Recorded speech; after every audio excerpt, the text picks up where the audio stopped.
This is Desmond Johnson on the Bleav in Carolina Panthers podcast, here on the Bleav Podcast Network, the #1 podcast network for professionals. Do you Bleav? If you enjoy the show, please subscribe and rate the show on iTunes. We're available in your favorite directories: iTunes, Spotify, Google Play, Stitcher, Luminary, and TuneIn. You can also find us at Bleav.com and at Bleav Podcasts on Twitter. I don't even know why I try to take vacation weeks, because whenever I try to take one, like something massive happens. Welcome to the Bleav in Carolina Panthers podcast. I'm your host, Desmond Johnson, along with my compadre, Schuyler Callihan from Sports Illustrated, beat writer for the Carolina Panthers and the Charlotte Hornets. You can follow him on Twitter at Callihan_. Follow me on Twitter at Des_3505. If you haven't heard, and if you're wondering why are we on your Twitter or YouTube or Facebook watch right now, big news coming out of Charlotte. Just happened over the past hour. Schuyler will be able to give us some of the specifics of the deal, but former Cleveland Browns quarterback Baker Mayfield is now officially a Carolina Panther, pending physicals, if I'm not mistaken, but that'll just be probably, just something for them to get through to get done here. Schuyler, first things first, how did this deal come about? Because I know you've been kind of on this the past couple of months here and felt like it was getting close, but me and you both had thought that if they were going to do anything in terms of bringing in another quarterback, it had to kind of be in this window of this week after the 4th of July, with training camp starting in 3 weeks down in Spartanburg. Give us the parameters here of how this actually went down. Yeah, so this is, and I'm probably going to get some more stuff as the show goes on, because my phone just won't stop blowing up. But so the Panthers, it's always been the money with them. If they could get Baker Mayfield to Carolina, that was their end goal. They knew that they wanted to add competition to this room. And Scott Fitter said it, very, very open, right to us and the media, that he wanted somebody to come in and compete and push Sam Darnold for that starting job. Now, Matt Corral, that's more of a long-term, kind of plan for them that they hope works out. But he's not ready to do that yet. He's not ready to compete and push Sam for the starting job. So you can't just roll into the season with Sam Darnold and PJ Walker. Again, you just can't do it. So you have to at least try. I know fans are ticked. They're like, why are we trading for another quarterback? Why are they trying, trading for another guy that's not going to be worth a dang? Why don't they just tank? Yada, yada, yada. So you have to be careful as a fan when you make these comments, because do you want the Panthers to show an effort that they're trying to win? Because let's not get this twisted. Me and you have said this many, many times before. Baker Mayfield is not a bum. He is not a complete bum. He took the freaking Cleveland Browns to the playoffs and won a damn game. That gets lost in the It's Cleveland. It was Cleveland. Carry on. I get the roster that he had in Cleveland, no doubt, was probably one of their better rosters in a very long time. But at the end of the day, somebody had to take the snaps of quarterback and get them to the playoffs. He was fairly good before he injured his shoulder. So, and again, now let's go back to that shoulder real quick. This deal is not official yet. He's got to pass that physical, which is going to be a big question mark because of the shoulder injury. So it's not time to fully panic yet if you're not for this trade. So if I had to guess, he'll probably pass it or go through. He'll be a Panther, but this doesn't mean he's going to start either. This is going to be an open quarterback competition. Even that's what Matt Rule's going to say. It's what Ben McAdoo is going to say. But at the end of the day, it's Baker's job to lose. And before I get into it with my opinion of the trade that's taking place right now in Charlotte, do need to give a quick word to our partners over at Bet Online. They continue to be the #1 source for all your betting needs and sports info. Find all the latest odds, news, and sports developments, including this year's Wimbledon Finals, Major League Baseball, the latest fighting news, and even next season's early NFL futures. Head over to the website or use your mobile device to sign up today to receive your 50% welcome bonus on your first deposit. Just use our promo code BLEAV, BLEAV, to get the bonus and get into the action. That is Bet Online, where the game starts. I'm fine with this. We were kind of, advocating for this just because not so much we don't recognize what Baker Mayfield has done in his career. Him and Sam Darnold are like #1 and #2 in interceptions thrown since I think 2018 or something like that. But I can't get the vibe of Sam Darnold out of my mind in terms of what we watched last year. Like I feel like we watched a career get crumbled into like a paper ball, and like through everything that happened, it got to a point where it was just like you're almost embarrassing Sam Darnold having him out here. Like he's just not ready. He's just not ready for this. Now, is Baker Mayfield on the same level as Pat Mahomes or Josh Allen or somebody like that? No. Is he above Sam Darnold? That's the question. And to me, it's a resounding yes. He is a better quarterback than Sam Darnold. I think he's more streaky. He's more willing to take risks, which would account for the interceptions. With Darnold, it didn't feel like he was taking risks. It felt like he had no choice. Like he had to push it down the field. Like something was telling him that he had to throw that football. They're two completely different quarterbacks in terms of their confidence. Because, I mean, this is something that the narrative about Baker Mayfield is that he's this cocky, swagger type guy that, thinks he's better than everybody else. I don't know if it's confidence. I think or I don't think it's cockiness. I think it's just a boatload of confidence. And also, the kid just loves having fun. Like, he loves to play football. He lets his emotions out. He doesn't hide his emotions, where Sam's kind of like to himself, I'm here to play the game, try to do what I can. And he's kind of just, I wouldn't say uptight, but he's bottled in. His emotions are bottled in. So, Baker, if he has the chance, he's going to take off and run and try and plow through somebody. Is that smart? Maybe not, but he has the ability to do it. We've seen him do it. He just played Carolina. Was it last year they played the Browns, or was it the year before? It's been recently where they played the Browns. I remember. I think it was 2020. It may have been 19. I don't think they've played since I started. Yeah, there were crowds. So yeah, I think it was 2019. Yes. It was the year where we had like Kyle Allen and we just ran through like whatever was left on our roster. Quarterback at that. It was Ron Rivera's last year. He got let go a little after halfway through the season. Cam was hurt the whole year. Got hurt in the preseason. It was that year. But I remember Baker Mayfield, I think it was here. I think they came to Charlotte and played, and he played really well. I don't know. It's just wild. But I think we've got Larry. Like, do you want the Panthers to go into the season with Sam Darnold, PJ Walker, and Matt Corral, and then 6 weeks into the season, I'm speaking as if, I would be a fan at this point, and be like, why did we not make a move? We had all off season to do this and that. Why did we get Baker Mayfield? He was right there. Exactly. Stop banging your fist at the table for this team trying to do what every team should be doing, and that's try to win. Guess what? If you make this move and you win 4 or 5 games, yes, fire everybody. You're going to get a top pick.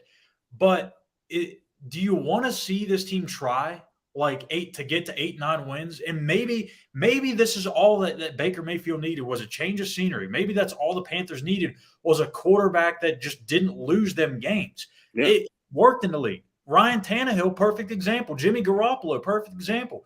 Russell, and I know that I might get some heat for this, but Russell Wilson earlier in his days in Seattle, he got way too much credit for what he did. Oh, I agree. That defense was insane. That running game they had was insane. Marshawn Lynch. Yeah, you're right. You're absolutely right. Christian McCaffrey, if he stays healthy, it's a big if, but if Christian McCaffrey stays healthy, you've got the weapons at wide receiver. This young defense is only going to get better. They're only going to add more pieces to it. You don't need a superstar quarterback to win the Super Bowl. You don't need a superstar quarterback to get you to the playoffs. You just got to have a guy that doesn't lose you a dang game.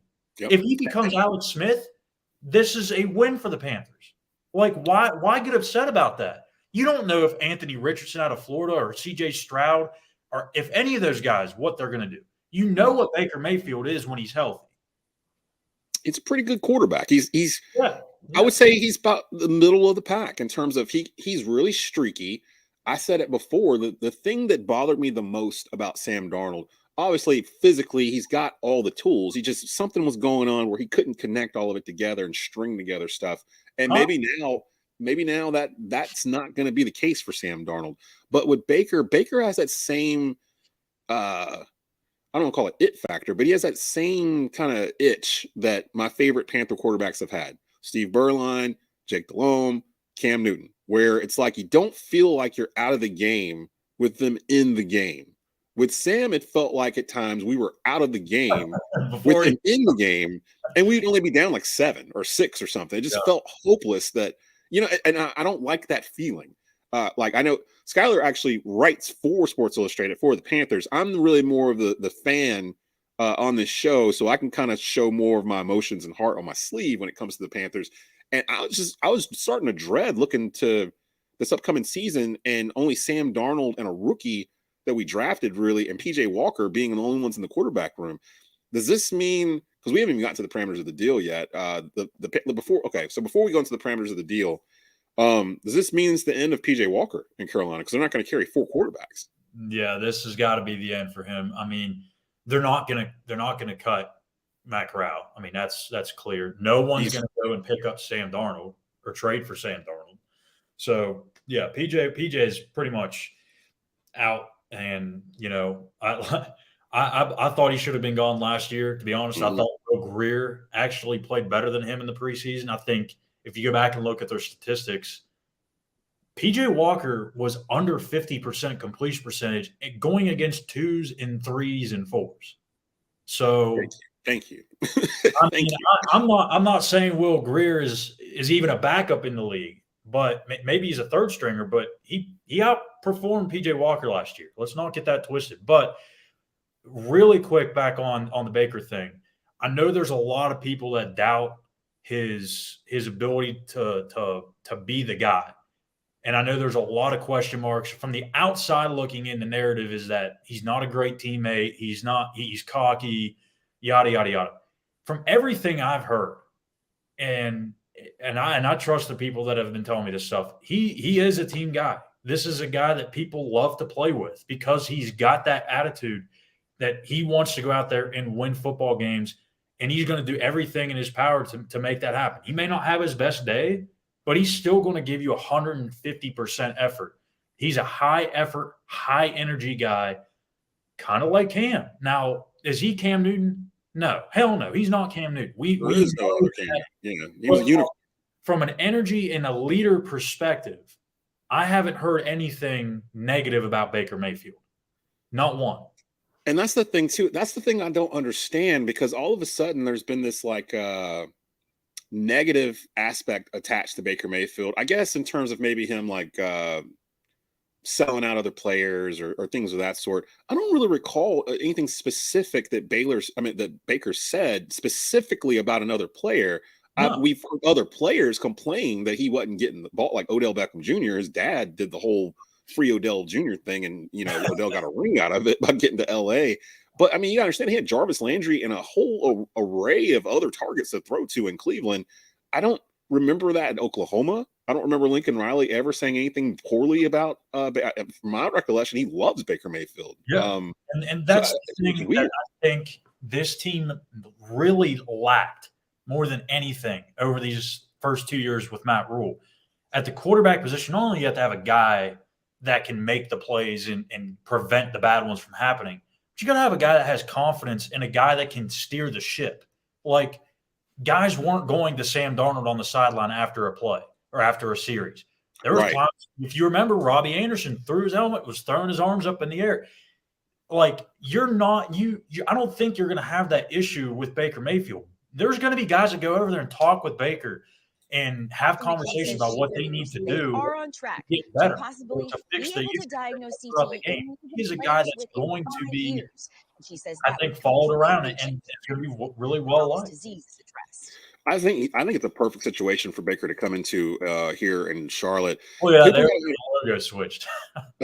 People got to understand too that Baker Mayfield went through like 4 offensive coordinators in 5 years in Cleveland, or whatever it was, 3 and 4 years or something nuts, where like every year he had either a new head coach or a new offensive coordinator. So he basically had to learn a new offense every year that he was in Cleveland, and a different cast of characters around him as they were building that team up. And this is a young guy. This is a young guy that came in, number 1 overall pick, Heisman Trophy winner in the 2018 draft. It's funny now because the Panthers now have the first and the third selections of that draft in their quarterback room. And that was just 4 years ago. The audio is playing on the Oh, whoops. Sorry about that. Let me as I sit here in a that Russian there because prison alone that's not with supposed my to be playing thoughts, there. and without the No, protection it's of not my playing. wife, family, It might just be friends, echoing off of Olympic me. jersey, or any But real accomplishments, quick, just wanted to get I am to his stats, and I'll terrified get I this might off the be screen here. forever grinding He's thrown out in a last year. letter He threw to for President 3,000 yards, Biden. 17 The touchdowns, letter, 13 which would have been interceptions. He had a reviewed by the torn Russian government, labrum is all in his part of a shoulder. larger It wasn't his throwing strategy, shoulder; it was his says other one shoulder, if expert I'm on not the mistaken. But he hostage played taking. with it through the If you season. think about this So he week played in as a pain all years. That happened multi-dimensional early in the game year. of chess. The For Russians want his more career, attention he's for the above tapes so 60% that it can completion put passer. pressure on the He's White thrown House for to make it 14,000 feel yards Griner's wife, Sherelle in Griner, what, has 4 been seasons? outspoken in her 4 criticism of seasons the complete. Biden administration, 92 saying touchdowns she to has yet 56 to hear interceptions. The directly from the whole, president yes, he has thrown more about interceptions Griner's than any other detainment. quarterback in the league and since this is not a 2018. situation where But the ratio the of touchdown to rhetoric is interception matching ain't that bad. It's the almost 2 to action. This is 1, a priority for this and an president. He's 87.8 doing everything that he rating. can. The White House is He's not closely a bad coordinating as quarterback. well He's with the he's special better than presidential what we envoy had, for and hostage that's the main affairs, thing I who land has on met here. with Brittany's He's just a family, better her quarterback teammates, when you look and at it. her All the her support intangibles, everything network. that you The mentioned, lack of a Schuyler, in public terms of spokesman. all the things that he brings to the table that Sam is not bringing to the table. I'm all for it. Now, my question now is, of course, I guess PJ Walker's going to be the odd man out in the Panther quarterback room. Does this what do you think the long game is here for Carolina? Because it's actually a perfect situation. We didn't really get into the parameters of the deal, and I think some of it's still coming out. And I'll pull that up here now. If I'm not mistaken, Baker trimmed $3.5 million off of this to make it yes, happen, that tells me a lot. That tells me a lot too. That he was willing to come to Carolina, like saw what they have, see what they're doing, and was like, you know what, I'm gonna bet on myself and not get this $3 million that's owed to me, with the idea that I can make that on the back end after I have this season in Carolina. Who's to say Carolina doesn't want to re-sign him after the year's over if he has a good year? Yeah, and I think long term, this can only, I would say, it can only help.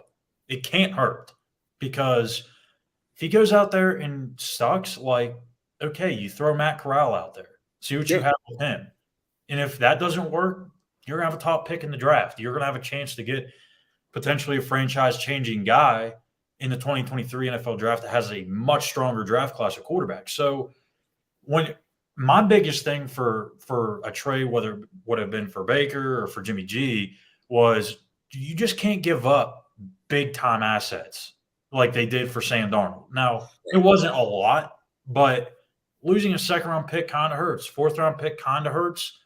Not as much maybe as the second round pick, but it was a lot of assets. To give up a 2024 fifth round conditional pick, that's still 2 drafts away. Yeah. I mean, if Baker sucks, he might even be here. If Baker sucks and you don't want him, what'd you give up for him? A guy that maybe, a third stringer, a practice squad guy? Some special teams runner or someone like that. So here's the deal. So the Browns are going to get a 2024 conditional 5th round pick. It can become a 4th round selection under certain parameters. The deal is pending a physical. Carolina has already announced the acquisition. Cleveland is going to pay. Now, Baker Mayfield was owed $18 million for the upcoming season, guaranteed. Cleveland's going to pay $10.5 million of that to Baker this season, and they'll save $8 million in cash and salary cap space because of it.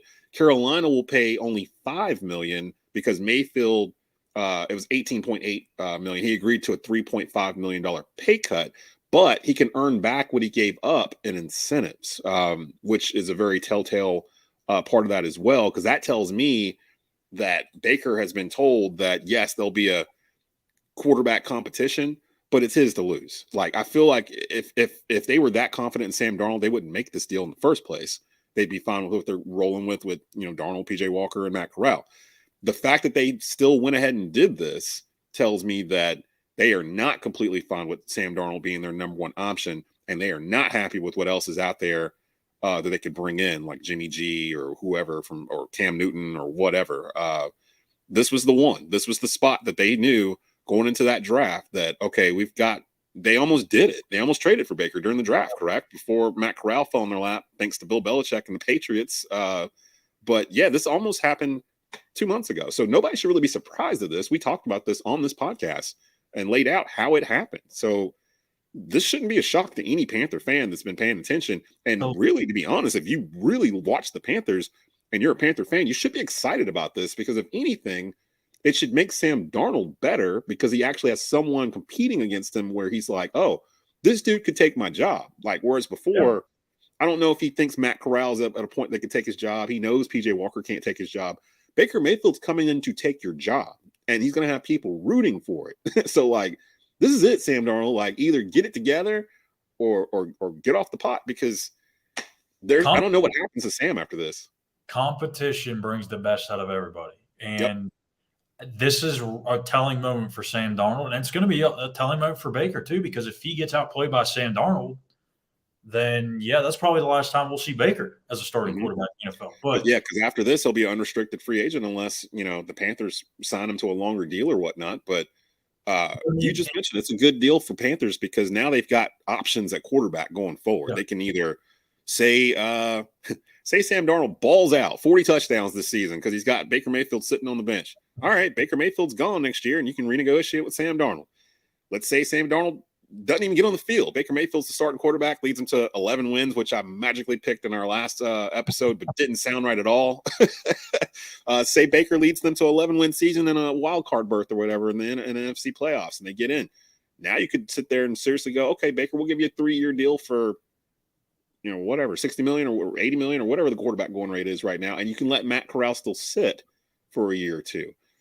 Say they both flame out. You've got Matt Corral sitting there on the bench, and he can learn from them flaming out over the year, and he takes over next year, and you'll probably get a high draft pick because of it. So either way, this was the best case scenario for the Panthers, but I'm not going to lie. We've been told this story that year 3 is the year for Matt Rule and his teams or whatever since he was brought in. That was the narrative. He needs a couple years to build the base and everything, but by year 3, that's when his teams kind of take a turn.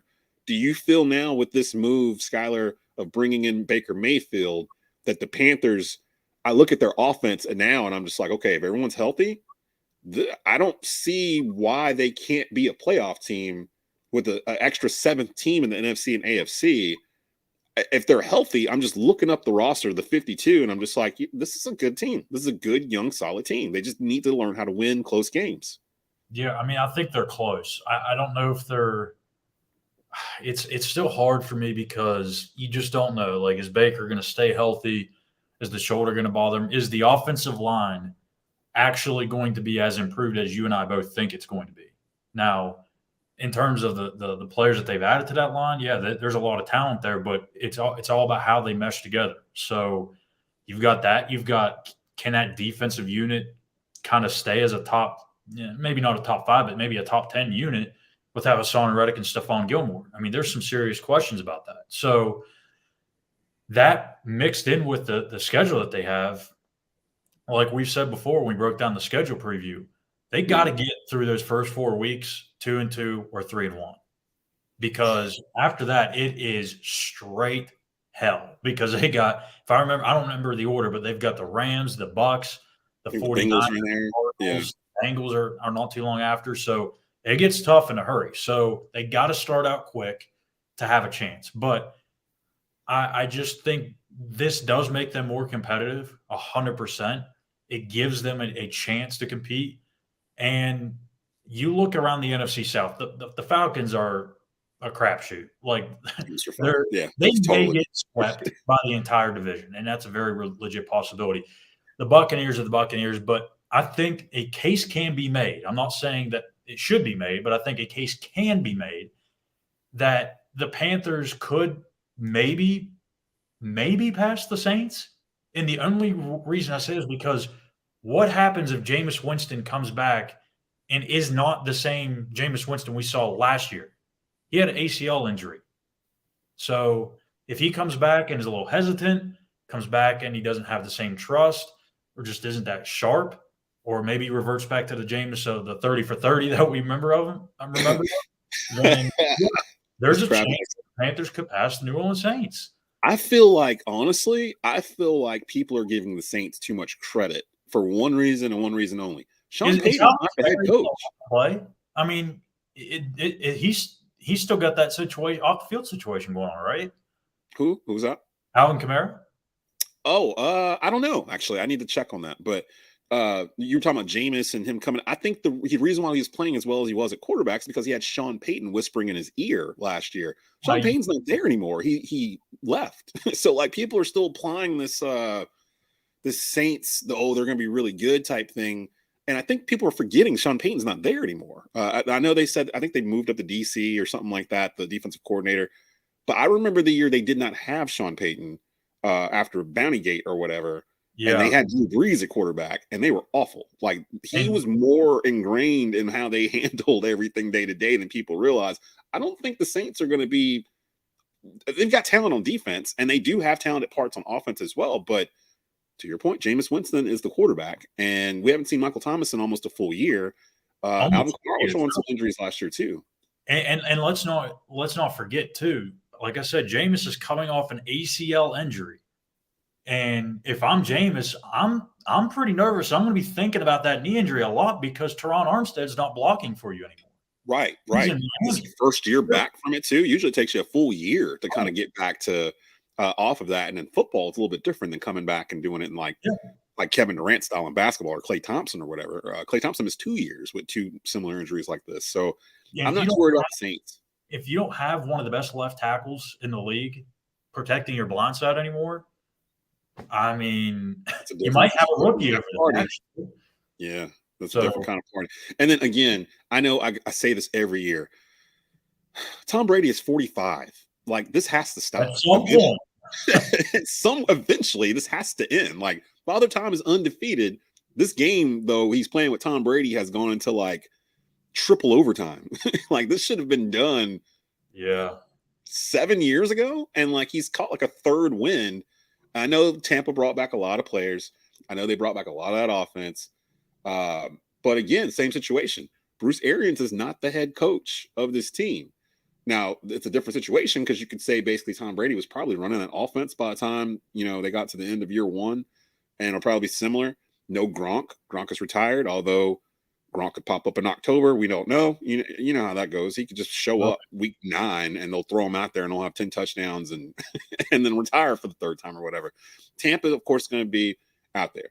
But I think Carolina, out of the 4 teams in the NFC South, especially with this move, have set themselves up to be a contender, a player, at least be in the conversation. Like, I was talking to JP Mundy from Tobacco Road Sports Radio and the Greensport News and Record about this the other day. And he had mentioned about the Hornets and the Panthers, because this was right around when the Miles Bridges stuff came out last week, right before free agency started. And he was like, I just want one of the Charlotte teams to show that they're trying to win. Like, that was his quote. I just want to see the front office go for it and do something to show that they're trying to win. They're trying to win, whatever. I think this is the Panthers saying, hey, we're trying to do this. Like, and they have been showing this the past 2 or 3 years. They were in the running for Deshaun Watson. If they had been willing to pay the fully guaranteed amount that he was asking for, he would be in Carolina. He wouldn't be in uniform. He'd be like in a hotel room watching news reports on his stuff, but he would be a Panther. We dodged the bullet, by the way, with the whole Deshaun Watson thing, because I don't think he's playing this year. He may never play again. He may never play again. And the Cleveland Browns look crazy right now, guaranteeing him all that money, even trying to skirt around the fact that they kind of thought he wasn't going to play either, only going to pay him $1 million base salary this year, trying to scoot around the facts. And it feels like, nah, we ain't having it like that. So I don't know. We got out of that. And now you've got a situation where your potential starting quarterback could be making $6 million this year on a prove it type of deal, which is what you want for a young guy that has something to prove in Baker Mayfield. He's got weapons around him. In theory, he'll have a healthy Christian McCaffrey behind him, who's a top 3 NFL player when healthy. McCaffrey's what, 25, 26, somewhere in there. So he should be, in theory, entering his prime. You've got wide receivers. You've got a rebuilt offensive line. The defense was 2nd overall in the league last year in yards allowed. I don't see what the problem is here for Panther fans. Like, this should be the most optimistic you've been. You're paying a guy only $5 million. And I'll say it again. $5 million again, and I'll say it one more time, to lead your team that led a team called the Cleveland Browns to a playoff win in Pittsburgh. They won 11 games in Cleveland year before last. Like, I mean, what in that division? I literally there was a Twitter space that I hopped on for a few minutes before I hopped on to another call, and somebody was complaining, be like, well, this isn't just a this year thing. It's going to set this team back 3 or 4 years because they're going to win 8 or 9 games. They're going to get sucked in thinking that they can win with them. If this team wins 8 or 9 games, is that not taking the step in the right direction? Considering they've won, 5 of the past 2 years, considering all the 5 injuries and everything else. Yeah, you're right. Yeah, they've averaged 5 wins a season the past 3 years, and people are complaining that they might actually increase that win total by 4 or 5 wins. Yeah. Like, and I don't understand complaining. If this team wins 8 to 9 games, you're taking a step in the right direction. There's no one in the entire league that expects a team that won 5 games to all of a sudden go and become a 10-11 win team. Which would be in the playoffs. 9 wins might be a wild card team in the NFC with 7 teams getting in. I mean, you're playing extra innings if like you can make that happen. I just don't see why anybody would complain about this because you're not giving up anything. Again, you're giving up. Yeah, you're giving up anything. You're giving up a 4th. You're giving up a 4th, maybe you're giving up a 5th, maybe a 4th, in a year after next, where people will forget what that draft pick was. You know, like when we get to that point, I'm pretty sure Scott Fitterer will probably have that pick replaced by the time we get to 2024. The way he moves around on the draft board. So it's like it's nothing. And then on top of all of it, other than people being annoyed from his commercials or whatever, I can't name some kind of off-field incident that Baker did that makes me cringe or okay. I will say there was one. He had some kind of fight or something outside of a bar or something years ago, didn't he? Yeah, I don't remember exactly what it was, but it was hilarious. I Bleav this is when he was still back at Oklahoma. Something happened, and he was talking with the cops. And he started running away, and the cop just absolutely drilled him. It was funny. If you haven't seen it yet, type up Baker Mayfield police video or something. The cop just laid the dude out. But I'm not gonna pull it up for the podcast, but you will find that probably on YouTube. I'm sure Baker probably wishes it didn't exist, and he hadn't heard anything else about him acting like that since. So he must have got some sense knocked into him. I'm excited. Normally, I don't even go down to Spartanburg for training camp, but I'm actually considering coming down for like a day or two and just kind of being there and watching what's happening now that they've got Baker in.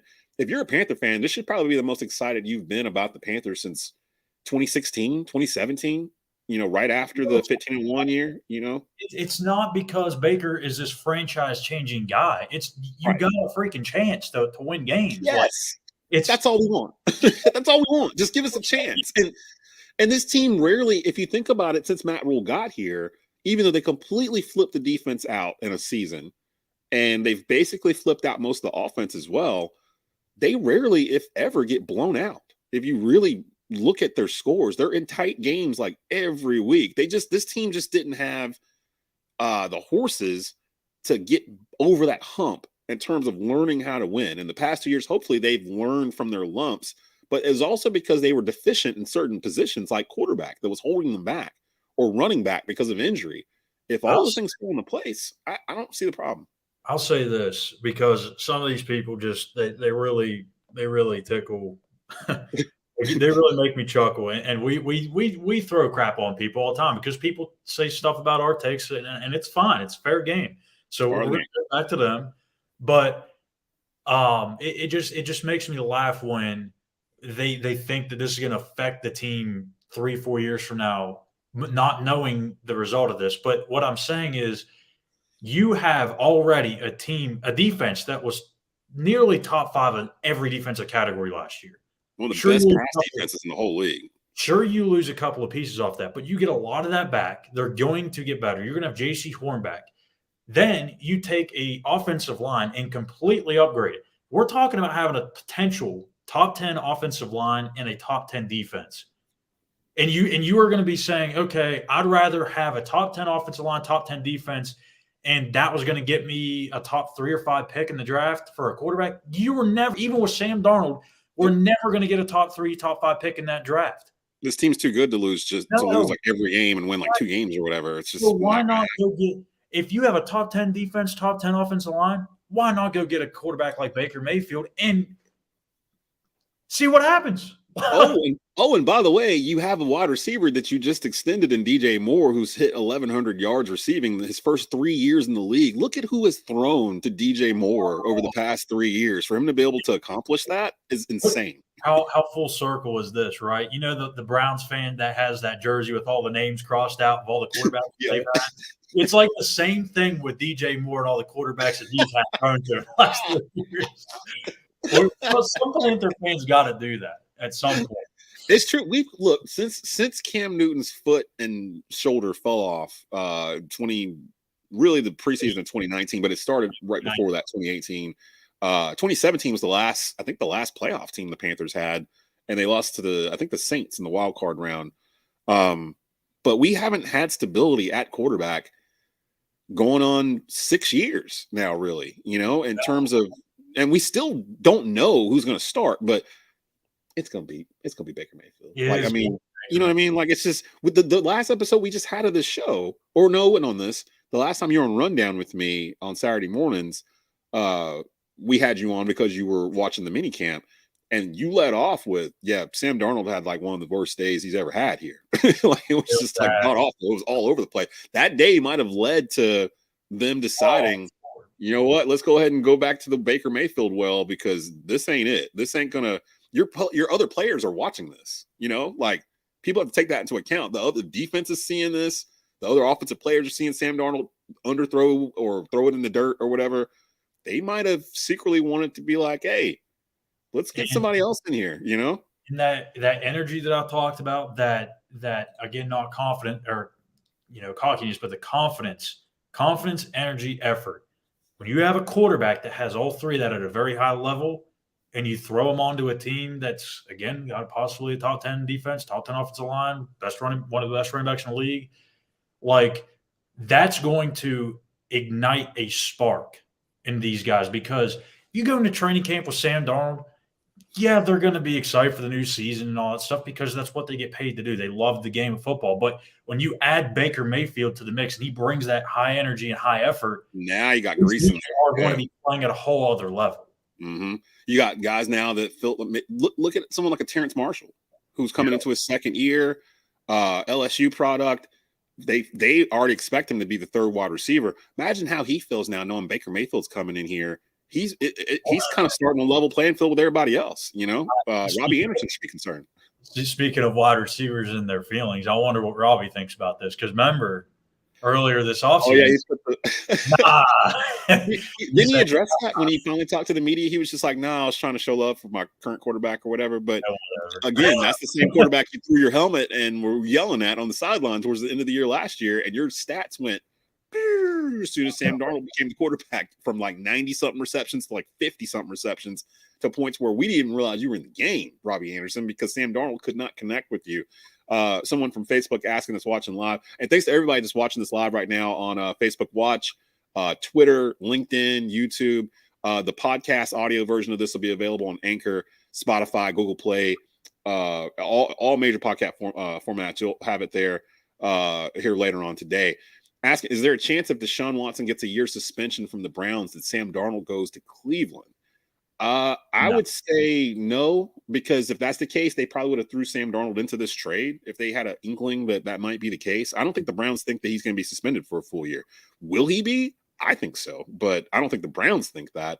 And the Browns don't want Sam Darnold. Like, is there a team that wants Sam Darnold?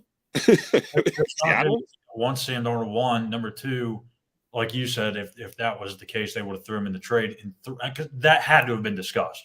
Right? Yeah. That at some point in time had to have been discussed. But you want Sam? Do you want us to just throw him in there? You ain't got to give us nothing else. We'll just give him. Like, nah, we're good. We don't want. Nah. Why would you want him when they have Jacoby Brissett? Like Jacoby. No, he's not. Jacoby Brissett's better than Sam Darnold, probably. I mean, is there a quarterback worse than Sam Darnold? That's the road we're traveling down now, Scott. Is there a quarterback out there that's worse than Sam Darnold? Oh, gosh. There's a few. PJ Walker. That doesn't help us. It's Panther folks, they're both in the same quarterback room in Charlotte. I can't think of one that's a starter that's worse right now, but That might be a topic for another episode. Is there a quarterback worse than I mean, Sam? I think you could maybe. Because I'd take Tyrod Taylor. I'd take would you take Drew Luck. oh, there's the quarter. He just popped into my head, and I can't even think of who. Daniel Jones. I'd take him before him. I mean, I'd take Daniel Jones before Sam Darnold. The rookies that came out last year. Seattle's situation. Who's the quarterback in Seattle right now? It's either going to be Geno or Drew Lock. So that might be the bullseye right there. It might be in Seattle, but Seattle doesn't want Sam Darnold. That just speaks volumes. They said hell no to Baker Mayfield. So if they said, why would they want to? Why would they want to bring in Sam Darnold? So wow. So it's just like, wow, we may very well have the worst quarterback in the entire league fighting for a starting spot with Baker Mayfield. So this is going to come down to a testament of wills. There's a very good chance that the guy that's making the least, or actually, I don't know if it's the least, but the most money in that room will be on the bench. Sam Darnold, while Baker Mayfield making $5 million is out there on the field. So, real quick before we end this episode here, and thanks again to our partners at Bet Online. The Bleav in Carolina Panthers podcast will be available across all major podcast formats and on Facebook Watch, YouTube, Twitter, and LinkedIn. The video version will be available. You'll be able to see that as well at sportscarolinamonthly.com. Any chance they cut Sam Darnold? No, I don't think so, because you don't want to have more dead money. You know what I mean? Like, that's just, I mean, the whole point of this wasn't to bring Baker in to be the starter. Like, I mean, yeah, that's their goal. That's what they feel like is going to happen. That's what we all think is going to happen. But the whole thing was to add competition to this room. Let the best man win.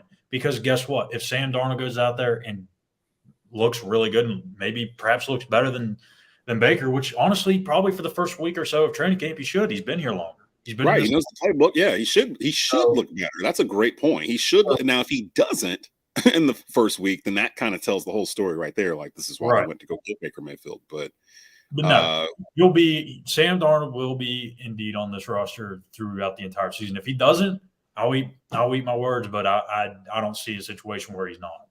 Do you feel like offensive coordinator Ben McAdoo had a lot to do with getting Baker here? Because I feel like if he thought Sam was salvageable, that maybe he would have fought for him a little bit harder. But I remember him being down on both of these quarterbacks in that draft, if I'm not mistaken. I think he had, is it Lamar Jackson? I think it was. He had the highest rated in that draft or something. Josh Allen. That's right. Yeah. And then Lamar was after that, I believe, at the end of the first round to the Ravens, who I actually wanted for the Panthers at the time, but they had just drafted DJ Moore a couple of picks right before that. Do you feel McAdoo has had a lot to say with this, and who do you think would better fit his system, Mayfield or Baker? Well, Mayfield they definitely probably asked for his input, right? I mean, I don't think that they would have made a trade for a quarterback and not had his voice be heard. But in terms of, did he like really pull the strings? Was he the guy that really was like, yeah, we have to do this? I don't know. I think this was more of a collaborative effort between Scott and Matt, because Matt realizes, again, this is the year for him, because if not, he's gone. Like, I think he knows that. You know, David Tepper came out and voiced his support for Matt and said, yeah, this is going to take some time, but he did still slip in there. Like, at the end of the day, we have to take into consideration wins and losses. They do mean something. So he's got to start winning games this year. You're not going to do that with Sam Darnold. You have a chance. Like, again, we said you have a chance to win with Baker Mayfield. And for Scott, I think, again, he mentioned this back in, gosh, I don't know when it was, maybe late March. I asked him, about something about the quarterback situation. He's like, look, we feel we're like a quarterback away, to just, plop a quarterback in here and we can win some games. Yeah, we've said it on this podcast. We've felt that at times where if they could just fix the quarterback situation. No, not at all. They've had really good drafts. So they've had like 3 drafts now since Rules got here, correct? 3, yeah, and only 2 with Scott. Yeah, and 2 the past 2 we fitted her. I feel like they have nailed these drafts. I actually got into an argument about that when it came with the Hornets the other day too, where it was like the one thing you can't say about the Hornets and the Panthers the past 3 seasons or so is that they have done their due diligence in the drafts. Like they have done very well drafting young talent that can be molded into whatever they're going to try to mold it into. The Panthers more so, I would say, than the Hornets, just because they started off that first year with a high draft pick, top 10, and they've been able to kind of build off that. And then Fitterer came in the next year and just turned the board into a chessboard with all the moves he made. Well, speaking of the draft, how interesting is this? Now, with this trade, the Panthers own the first and third picks of the 2018 draft, and they own the 7th and the 10th picks from the 2020 draft with Derek Brown, CJ Henderson.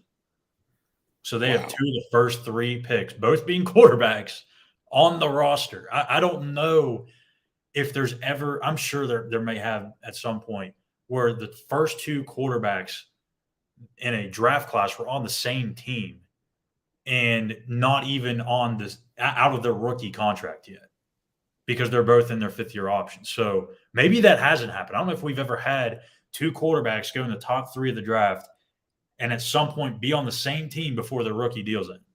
I don't know. I don't know.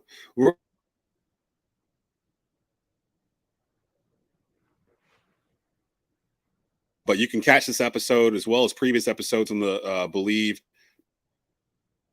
podcast network.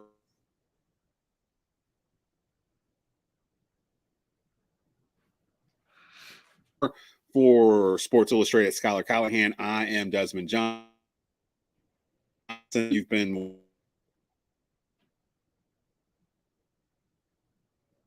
mini camps or training camp started, so probably about mid to late July we should return for preseason for the Panthers. Of course, if anything pops up news-wise with the Panthers, you can expect us to be here. Follow Schuyler on Twitter at Callihan_ for the latest news on the Carolina.